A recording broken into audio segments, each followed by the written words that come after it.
সেই রকম কোনো রকম নেগেটিভ কথাবার্তা আমাদেরকে নিয়ে গত 40 বছরে হয়নি। আমাদের নতুন করে সেলিব্রিটি হওয়ার কিছু নেই। আমরা গত 40 বছর ধরে এখানে রাজত্ব করেছি, এখনও করছি। সুতরাং ওই যে প্রশ্নটা যে সেলিব্রিটি হতে হবে এরকম কোনো ইচ্ছা বা আমাকে কেউ আর সেলিব্রিটি করতে পারবে না, হলো প্রধান বিষয়। আর দ্বিতীয় হচ্ছে যে ভাইরাল হওয়া বা অন্যান্য যে বিষয়গুলো, হ্যাঁ আমি সত্য কথা বলি বা আমি যে যা ভাবি সেটাই আমি বলি।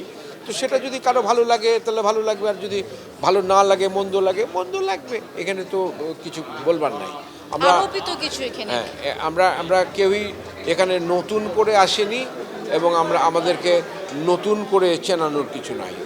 যা আছে এটাই রয়েছি, যা দেখছে যা শুনছে এটাই গত 40 বছর ধরে মানুষ এই ভাবমূর্তিতেই আমাদেরকে দেখেছে এবং আমাদের মনে হয় যে সেই রকম কোনো রকম নেগেটিভ কথাবার্তা আমাদেরকে নিয়ে গত 40 বছরে হয়নি।